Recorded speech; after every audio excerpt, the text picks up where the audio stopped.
I welcome today's witnesses, and in particular, Chairman Ray Hall and Congresswoman Capito for testifying and also for joining us shortly for our discussion with the other witnesses we'll have before us. I welcome you both back to the committee room where you testified last year along with your West Virginia colleague, Mr. Mullahan, and 5 other House members to provide feedback on the federal response to last year's mine tragedies, discuss mine safety technology, and outline initiatives to improve the safety of U.S. mines. Notably, that hearing of our Workforce Protection Subcommittee was the only venue in Washington at which all members of the West Virginia delegation provided official testimony that helped to trigger the most dramatic mine safety overhaul in decades. Congresswoman Capito, in the days following the Sago mine tragedy, you helped provide valuable leadership to move the investigative and legislative processes ahead.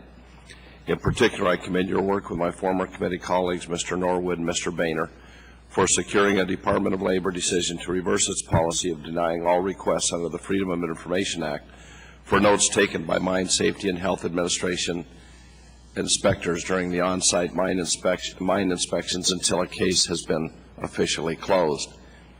This policy change provided valuable information to lawmakers, the news media, and most important of all, the families of mine workers. In fact, just a week ago, MSHA issued its final accident investigation report regarding the Sago disaster, and I would note that without the work of Congresswoman Capito, none of the notes gathered by MSHA inspectors at that mine would have been available to the public until these past several days. Mr. Stickler, I also thank you for agreeing to testify this morning. I'm particularly eager to hear your testimony and answers to this panel's questions regarding MSHA's recently completed investigation. In its report, your agency concludes that lightning running through a metal conduit in a sealed area of the mine served as the source of the blast, igniting methane gas, which in turn blew out recently constructed Omega block seals.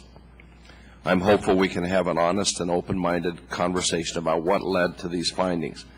Just as importantly, I'm hopeful we can do so in a fair and straightforward manner. Part of improving practices, both inside a mine and investigating incidents at a mine, is learning from past mistakes, and I hope we will do just that. Mr. Stickler, I also look forward to hearing from you about your agency's implementation of last year's Miner Act. As I understand it, MSHA has met each of its congressionally mandated deadlines to implement the Miner Act, and similarly, labor and industry leaders have been working in good faith to bolster mine safety through available and ever-changing technology. Just as my colleagues do, I'm hopeful that this law can and will be implemented just as quickly as possible.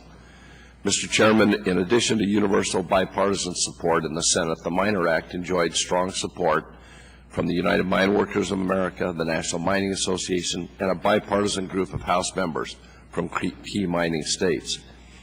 In the months ahead, just as we demonstrated last year, I'm convinced this committee will continue to track this issue closely and fairly with an eye toward all stakeholders. With that, I again thank our witnesses and look forward to this morning's discussion.